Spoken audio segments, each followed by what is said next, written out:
It's Duff for the Clout Chaser TV. Gang. Damn, son, where'd you find this?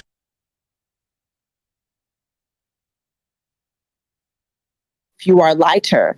And in the African culture and in a lot of Caribbean cultures, when you're darker, you are frowned upon.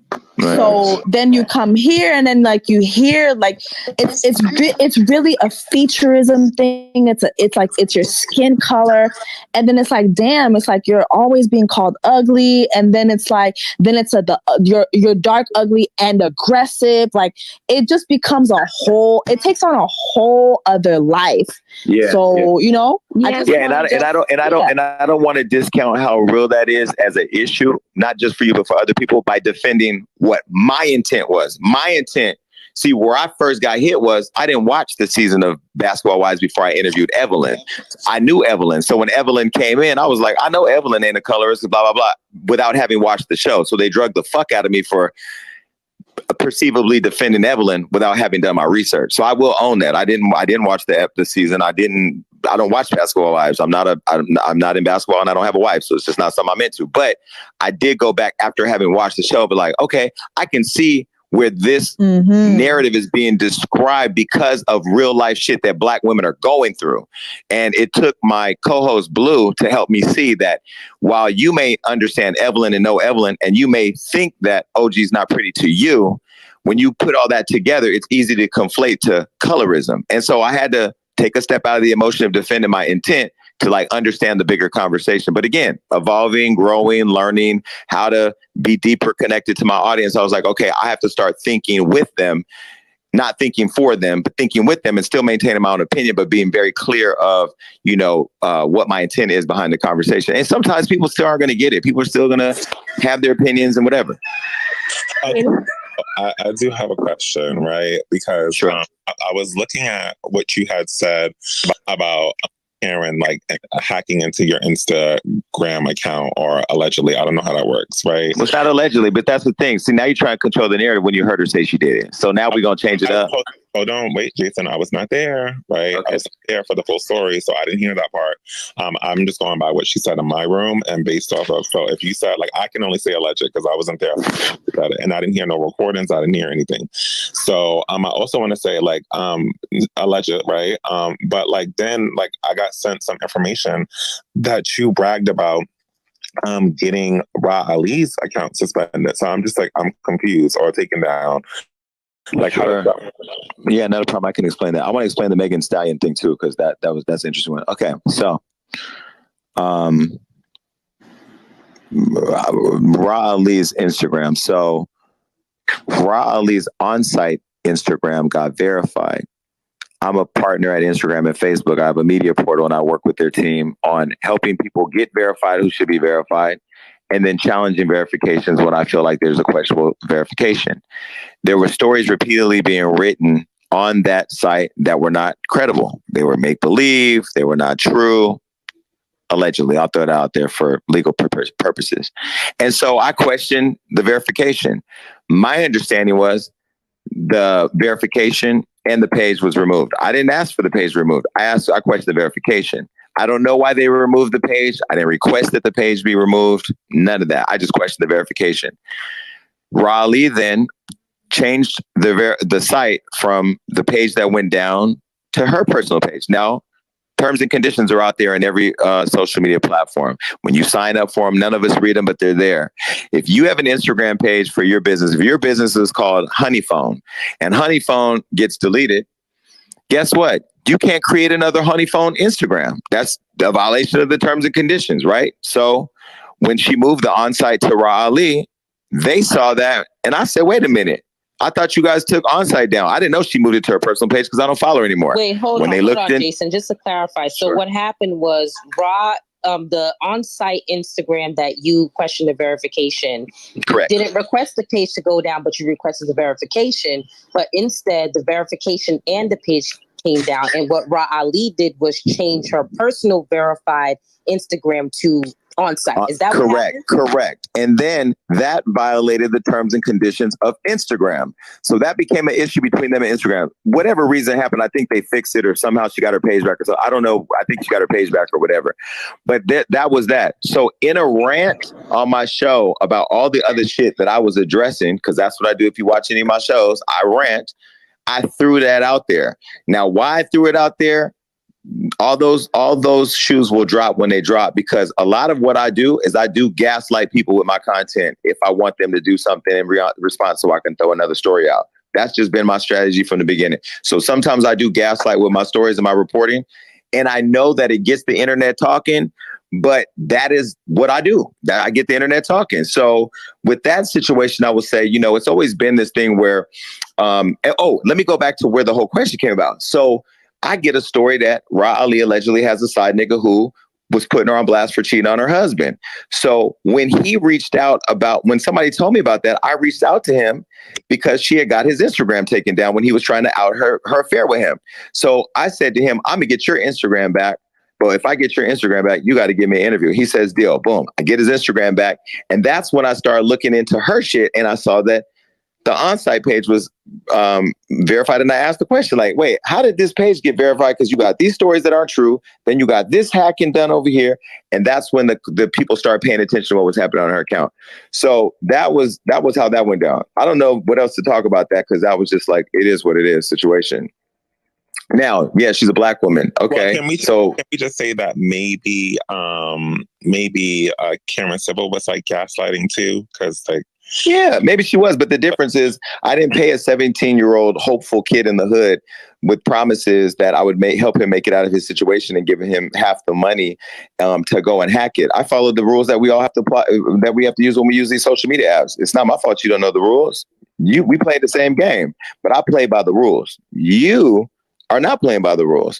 So what you did was, in order for you to stop me from writing how you were allegedly stealing money, you paid somebody to try to hack me. I didn't violate no rules by reporting on the law. I have amendment rights. Hold on, let me finish. I have amendment rights under the Constitution for the media to do my job.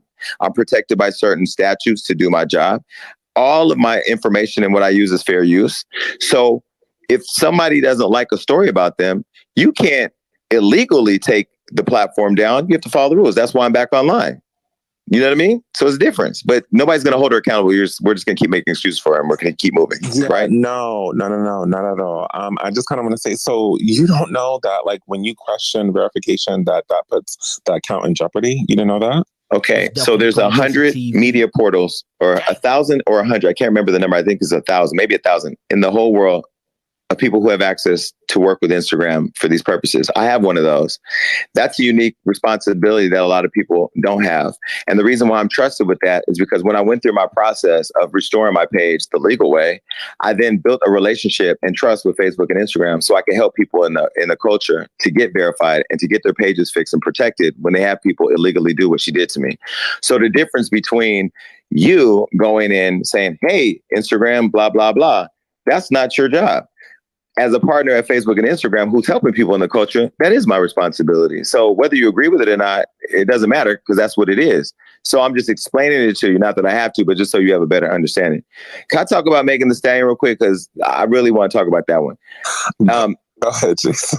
No, just because it's so much. I just want to get through it. And then we can get to Ariana Grande, we can get to Chris Brown, we can get to Lil Nas X, whoever y'all want to talk about. Because Shaq, I mean, I've been into it with everybody. So it's not like whatever you're paying attention to is this narrative. I just want to get through that. Megan Thee Stallion.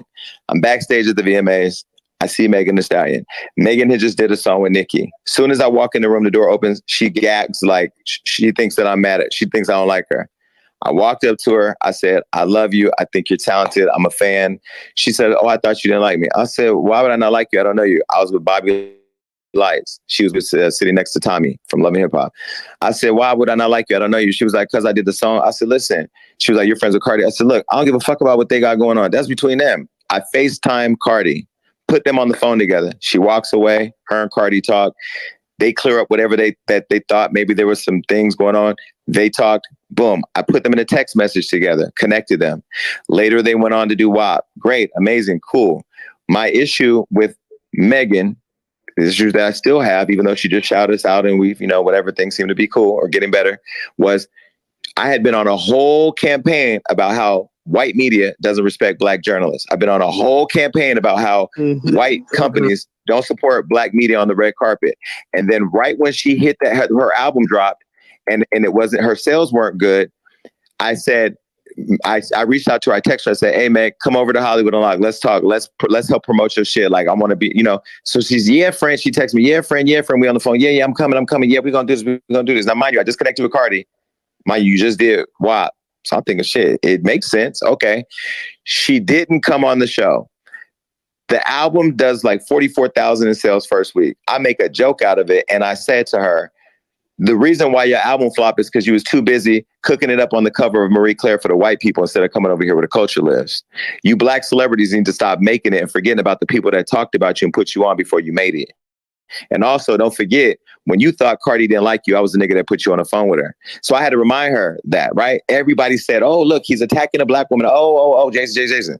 Then she did it to Charlemagne and everybody said, what? She did that to the Breakfast Club?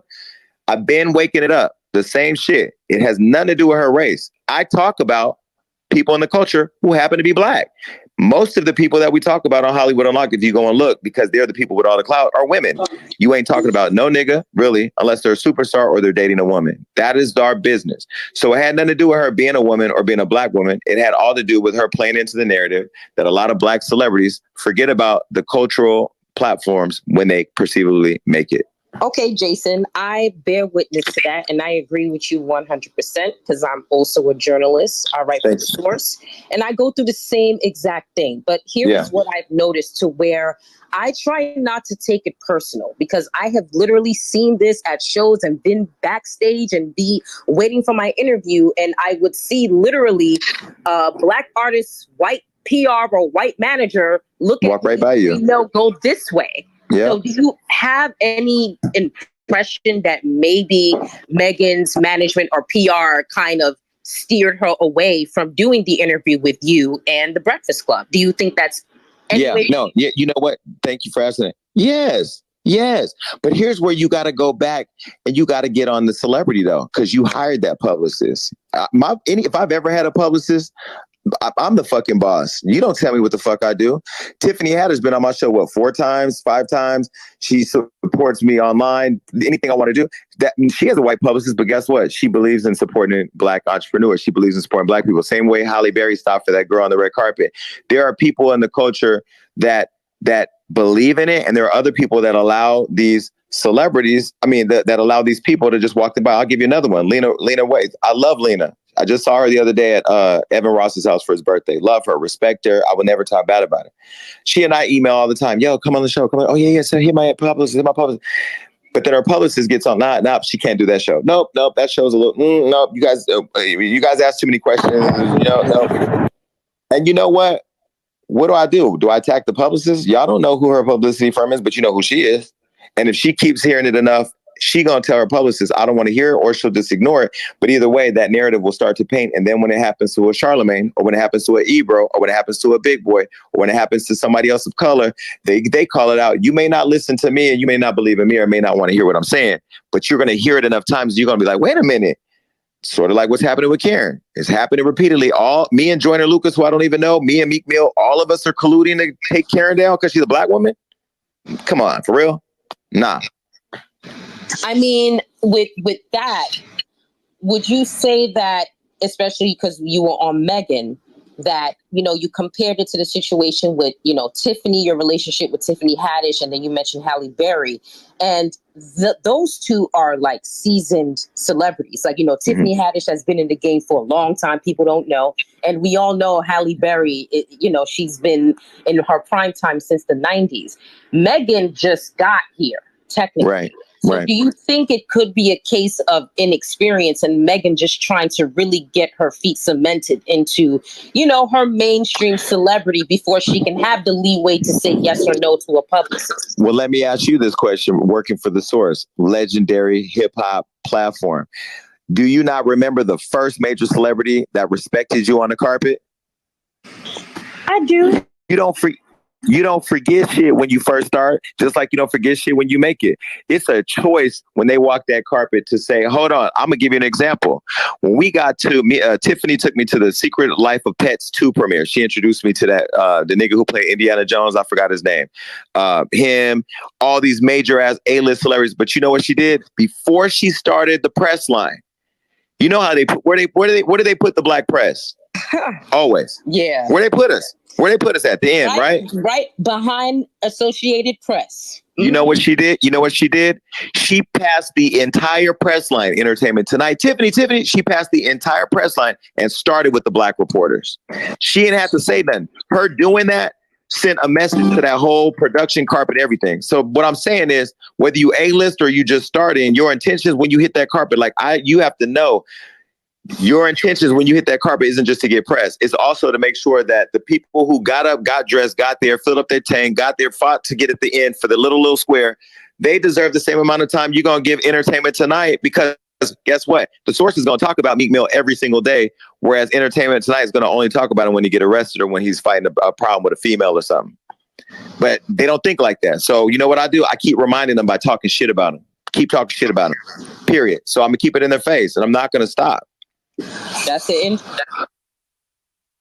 interesting strategy, Jason. But sometimes I really think it's when the artist, and I'm not saying Megan is thirsty. I love Megan Thee Stallion, and she's an Aquarius. I'm an Aquarius. But I think it's a matter of when it's like a new artist and they finally get that spotlight, that they are very adamant about following, the blueprint, following the blueprint. And it's like, okay, I'll see you in 5 years when it dwindles down, and But I got a problem with that, because why are we not a part of the blueprint? Why? Right, that's the problem. We're the foundation. My relationship with Kevin Hart was built out of me attacking him for shit he was saying on the black blogs, and I went after him and a thing, and he called me that night, and we had a conversation. To this day, we have an open dialogue, and he's become one of the most supportive people behind the scenes. And so, whereas I got his attention as big as it is by my criticism of him, he chose to take that opportunity. So when you talk about why aren't you attacking the guys? Are you crazy? Go back and watch that video on Kevin Hart. It was nasty. But he chose to take that moment and open up a channel of communication with me and say, look, I hear you. I don't agree with you. I felt you were disrespectful to my wife. I felt what you say here. I said, okay, maybe I shouldn't say that about your wife. I'm gonna go apologize on my own. That was a little left, but back in the day, she gaslit me and I bit it. But him and I opened that channel of communication to where, I haven't offered him an apology because I believed at the time what I said about him. But now we have such a strong line of communication that we are able to help each other out when we need to, in offering perspective and stuff on matters that may have been a little bit more complicated. You need new glasses. So why not? Can I say? Come on, I know somebody else in here hates me. Ask me another question. Come on. Can I say one thing? No, I'm speaking. I do have a question from the audience. Somebody, and there's something I wanted to ask you, so I'm not going to give the audience credit. Can you actually sort of why he continues to talk about Nikki on his platform, YouTube specifically, if there's no relationship? What's the point or goal? Sure. How do you get questions from the audience? Oh, they send them to the messenger? Maybe. Yeah, I'll teach you a few things. Okay, yeah, I haven't been on Clubhouse in a while. So this what happened to all that press and stuff you got? Listen, you better hire me. You would have known that. Hey, listen, you're doing a great job. The way you gaslit me in here. All right, look, no shade, okay? Listen. No shade. I haven't been on Clubhouse in so long. This is kind of making me want to come back, but I swear to God, after this, I'm not fucking coming back for a while. Maybe tomorrow when y'all talk about me. All right, look. Right. So wait. What the fuck was the question? I have ADD. What did you say?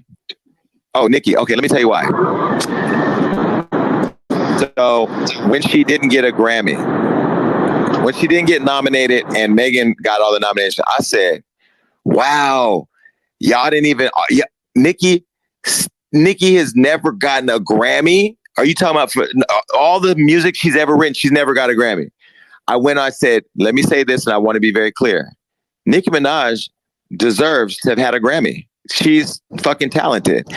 They just ignored that. Oh, no. It went viral because it was like, oh my God, he's actually a fan. He's a fan. He's a fan. Look at him. Oh, then they turned it into, he thinks she should have got it before Cardi. Oh, he thinks she's more talented than Cardi. They turn into this whole fucking sick shit. So anytime I say something positive, I'm a fan sucking her dick. Anytime I say something negative, I hate her because she's a black woman. No. I don't hate Nicki Minaj. I just don't respect her. I respect her artistry, but I think she's a nasty bully. And I think that she is a bully to a lot of women. There's not enough time here to tell you all the different things, show you all the receipts. Go look when she liked this about Normani. Go look when she said this. Just recently, Meg talked about how she's stressed out on social media. She told her to put the alcohol down. Then she realized that it was a fan account that posted, not Meg. She deleted her post. I mean, she's just an online bully. It goes on and on and on. There's so many stories. She's just a nasty person. I know all the rap girls. I've interviewed them all. Little Kim, Cash Doll. I know them all. She's different. She's different in the sense that she really has a cracked crown because she cannot accept the fact that we love the city girls, or we love a Cardi B, or we love this girl. Why can't we go back to the era where all the women's are the queen of hip hop? Instead of it just being one woman. I've never heard Missy Elliott, who I've met several times, say, I'm the queen of hip hop, but I bet you one thing, there ain't another woman in hip hop that's done a better video than her, or even a man in hip hop that's done a better video than her. So why can't she be a queen? Why can't even Queen Latifah did an interview and she said, if we throwing a queen around, I'm a queen. You know, when does it stop? When does the bullying stop? Nobody gonna call her out on it. I will. So I keep talking about her because she's still in the press. When she married the man who had raped somebody, she was in the press. When he didn't register as a sex offender and he had a warrant and had charges brought against him, she was in the press. Whenever he and she were allegedly trying to extort and bribe the woman who had caused the rape charge against him, and then she was saying she was online begging for them to stop, she was in the press. When they just got served a lawsuit, she's in the press. You know, when she pulled out of the VMA saying that she had COVID, when really she wasn't prepared for her performance for the Video Vanguard Award, which is why they didn't have one this year. I don't even know if we put that story out, but I had that. She's in the press. So she's still doing things to be talked about. Now, the girl who works for the Source, what's your job to do? Pick and choose when you talk about somebody who's in the news? No, you talk about what the news is. So because we do it, you know, you can say Jason Lee hates Nicki Minaj because you see Jason Lee. Do you see the face of these other platforms? No, they're just the platform. So you can hate the platform or you can talk about the platform. But me, you can look at me and you hear it coming out of my mouth. So you go, that's him. He did it. I mean, we know when a platform is biased. You know, you can tell when a platform is biased. Go ahead. Oh, no. Yeah, you definitely can. And I think that I will say when the fight with Nicki and Cardi happened, I won't say that I was biased, but I will say because I do have a relationship with Cardi, it's easier for me to pick up the phone and clarify things or understand from her perspective or include her point of view. You know, when I reach out to a Nicki or whatever, nobody's calling me back. So there's that part. The second part is I also root for the underdog. So I want to see a Saweetie win. I wanted to see Doja Cat win before all the racist stuff came out. I mean, and now she's kind of worked through it and she's becoming a superstar.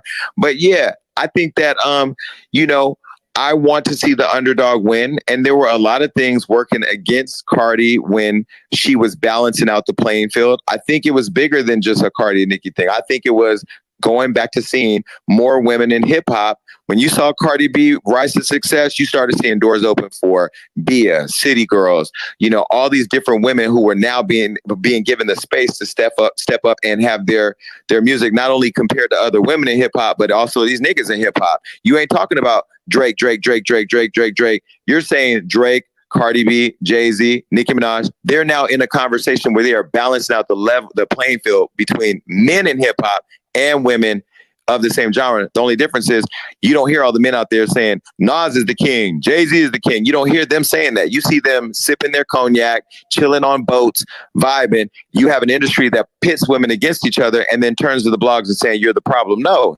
It's the industry doing it. It's the industry doing it and the fans that are doing it. I'm not saying that, you know, the city girls are better rappers than Rina or Cardi or Kim. You're better than Nicki. I'm not doing that. I've never said this one is better than that one. What I've said is this one held the crown by herself and didn't want nobody else to hold it for so long. And this one knocked her off her throne. And now she's opened the door for all these other girls and this one can't handle it. And that's really true. But that's my opinion as I see it. It doesn't have to be a fact. This is my opinion. Can I ask a question? Jason, this is Roman down below. Did you post the interview with Lady LaShore, the UK rapper, who stated that what was it? Atlantic Records offered her $250,000 to write a diss track about Nikki. She just did this interview a couple days ago. Did you post that interview? You know, I saw that the other day, and I did not post it because I wasn't familiar with the artist. Just like I didn't post the woman who said that Ming Lee stole her makeup kit. She's friends with like Karen. Like I don't. If you know, it's one thing if, you know, Ashanti comes out and says something, right? Or this person says something. You know, I saw it, but I didn't research it enough to know, like, yeah, I know this person, I know this artist, there's a receipt. I never saw it. So no, I didn't go that deep into it, is what I'm saying. But no, I didn't. Have you ever heard that story before that's been going on in the industry where that particular record label is seeking to get artists to go against Nicki Minaj in a sense? I've heard that. I've heard that. I've heard them also say that my platform is Cardi B Unlocked, that Atlantic Records paid me all this money to push Cardi. You know how much money Atlantic Records, they paid me a lot of money for artists' music, because all labels pay us. The only label that hasn't paid us is Columbia, and they should, because 2 Black people control the budget over there, but whatever. The Atlantic Records pay a lot of money to promote artists, but it's usually their new artists. They've never paid us $1 to promote Cardi B. Never, not even $1. But if you let the fans tell you, I'm on Atlantic's payroll. You can Google it. Jason Lee's on Atlantic payroll. I'm not on nobody's payroll, but that's what they say. So that's not a secret that people believe that labels are paying people money to promote artists or even sabotage artists. But I've never been paid $1 to sabotage an artist. So being your I'm assuming your platform is like equal and you hold integrity, right? Now that it's been brought to your attention, would your team like research it, or is it too late? I mean, I don't know. I don't know. You don't control my editorial. I don't work for you, so I can't. No. I asked a question. Yeah, but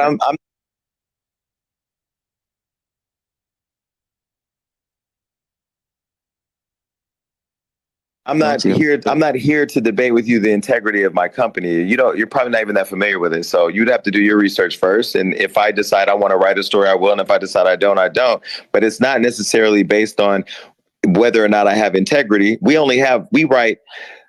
do 50 stories a day on social media. Let me back up. We have 40 stories a day on social media, 10 advertisements, and then we do 22 posts on the website.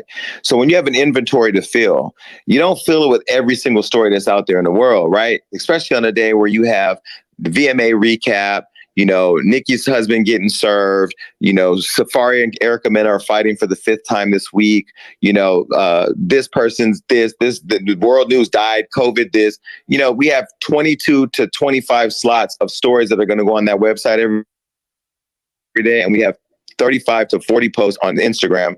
And then we have shows to put stuff in. So we have to, and I'm saying this for people that are in the room, like the woman from The Source, all the editorial people know what I'm saying. You only have so much editorial space to put stories. If I have 2 Nicki Minaj stories that day, I'm already following, I'm not going to have Nicki Minaj on my whole front page of my website. It's just not going to happen. So that could have been a story where my editors say, because they control their content, we're not going to write this story today because we already have 2 Nicki Minaj stories out. So yeah, I mean, that's the long answer, I guess. I have a question. Nikki up top, no pun intended. You didn't mention the stories about the men who you had beef with. You forgot to talk about the Chris Brown and the Ariana Grande situation. Yeah, so I interviewed Floyd and Soulja Boy, and this was when Soulja Boy wanted to fight Chris Brown. And there's a whole YouTube and millions of views where he went after Chris and said some crazy shit about Chris, and it pissed Chris off. And so Chris blocked us, and so we started criticizing Chris, talking about his drug use at the time. Me and Chris we've made up since then, and we're cool now. But there was a lot of channeling conversations. It was never public. He never went after us. He just blocked us, but I kept talking about it. And then I think where he got really mad was I criticized the fact that he was too high to go to his daughter's birthday party. And that was a big deal for me talking about it, but it caused a big background conversation. Men don't argue. They don't argue with me the way they argue with academics. I don't know why they don't do it. They just don't. I can post whatever story, I can say whatever I want, and then I either get phone calls or emails, or people call me and we have a conversation about it. Then we update a story or whatever. It's always worked out. It's always the women that the stories go viral. So like when Doja Cat had the situation with the video where she was online with the white people. And we used to have a piece of content on Hollywood Unlocked that we don't do no more. The same one we did on Kevin Hart called Problematic. All those are on there. You can see what we did on Kevin. You can see what we did on Doja Cat. That went viral. So people saw that. That was where I was breaking down an artist that I thought was problematic. We since ended that, but yeah, I mean, we've had the Shaq stuff. I mean, we've had a lot of situations that I think beef though. Like I understand that you post like things that happen, but I'm talking about the beef. Like you have to acknowledge that the way you have debated with women online the past few days, and the way I've seen you strategically, just post men and not have that argument. So my question is: it the men who want to argue separately, or is it you? No, I don't give a fuck where they argue. What they're gonna scream on online, argue with me online. Okay, we can argue online. What does that do? That does nothing for me.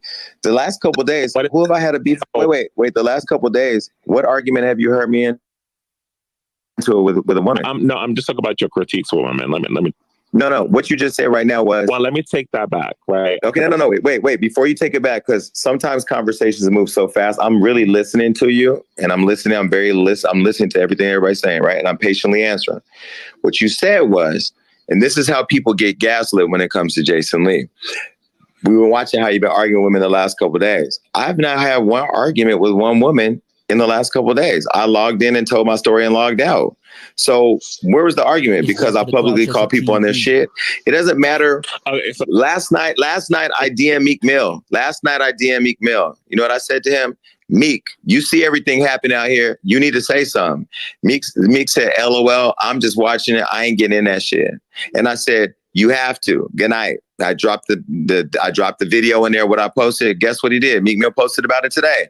So my conversations with the guys, the same with me and Meg. I've texted Meg on her phone directly and talked to her directly. Once we can't work it out privately, then I'll report on it. Go ahead. Talk about public splats, and like I said before, I recant that statement that I had before because I said that wrong, right? And it was not on purpose to gaslight you. And if it was, I would have said it. I promise. But that's not what I don't think you were gaslighting me. That gaslight the audience. I don't give a fuck what nobody say about me. But go ahead. I'm listening to you. So that wasn't it at all, because I just really want to get to the meat and potatoes. But what I meant is like a public,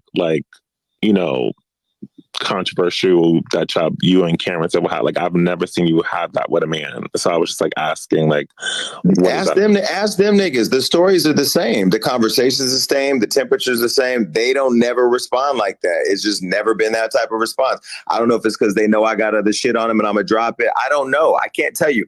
When I dropped the story about Tristan Thompson sleeping with Jordan Woods, I ran into him at Drake's party with Serge Ibaka. He didn't say nothing to me. When I went to the door to go get Larsa Pippen, he had me kicked out. I went online. I did a whole rant. Okay, nigga, since your dick is public, let's do #track Tristan. If you know where his dick is, let me know. I did that all on viral. Did he say anything? No, but I did it.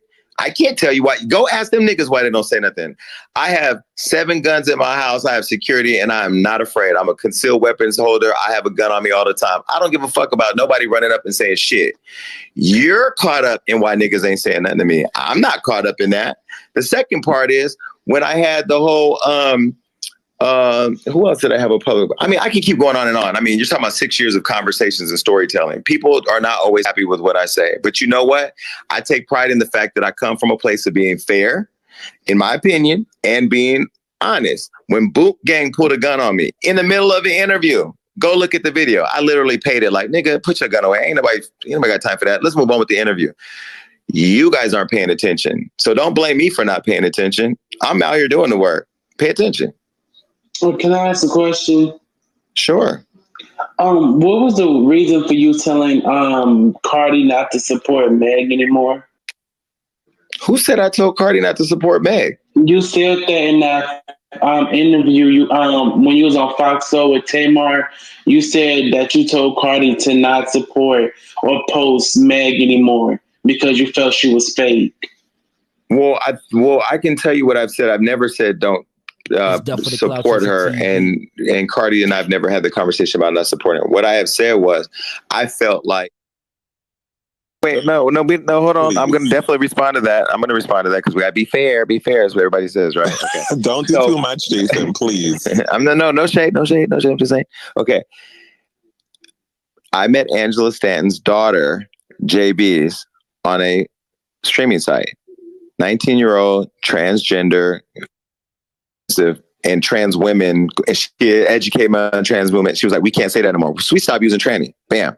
We on the streaming site. The daughter says, because now I get the all the proper pronouncing and everything. I've learned a lot over the last several years.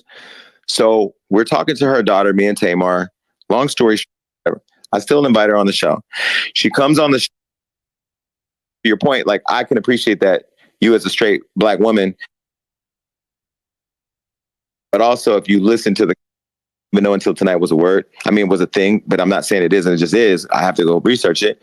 Featureism, and that this issue that I went to go meet with, this woman about 2 years ago when I first got my show, is a real issue that really is sensitive to Black women. So you know what I did when Melissa Ford left my show?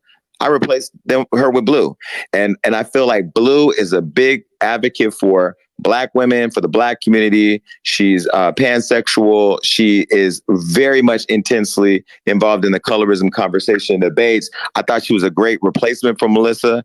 And she's been a really good balance in keeping the tonality around these type of conversations moving in a productive way. Whereas maybe before, there were no real guardrails because the show was so reckless based on the combination of people on the show. So I can say that on the outside, optically, you can look at my show and see that it's very different than it was before. But also, if you listen to the conversations, we're actually getting into these dialogues and there's perspectives at the table that may not have been there before to keep the conversation balanced. So, I'm doing the work the way I need to do it, the way I feel I need to do it. And so hopefully more people see it. Maybe these conversations, people go back and take a look at it, maybe not, but Interesting. I totally forgot my question, y'all. I'm going to try to find email from the source just about the interview. I do come in personality. I'm not a journalist. What's going on? But I asked the question. A journalist would say, man, there's no nothing. And it's very my style. It's not anybody else's style. I look at a Howard Stern. He doesn't have journalistic credibility. Not the new Howard Stern was a lot more positive and polished, but old Howard Stern was. I know where you're about to go, and I agree with you. I agree. Mm-hmm. I agree. And as a Black gay man, I think oftentimes too, I don't know how y'all do this. Y'all forget I'm gay. I know I'm gay, and I know y'all know damn well I'm gay. But when I'm talking to this woman, in my mind, I think with her, because I was so. When you're talking to them, you're like reading their behavior. You're listening to what they're not saying. You're paying attention to their body inflections. Like it's all, okay, I asked that, they got uncomfortable. Let me keep in objective, but that objectivity started flying out like in the first example. But then like we're really connected. I said, she's the last celebrity because it does get hard. It does get hard. I remember I had to call a friend of mine recently, not too long ago, and just say, hey, like you're dating this person.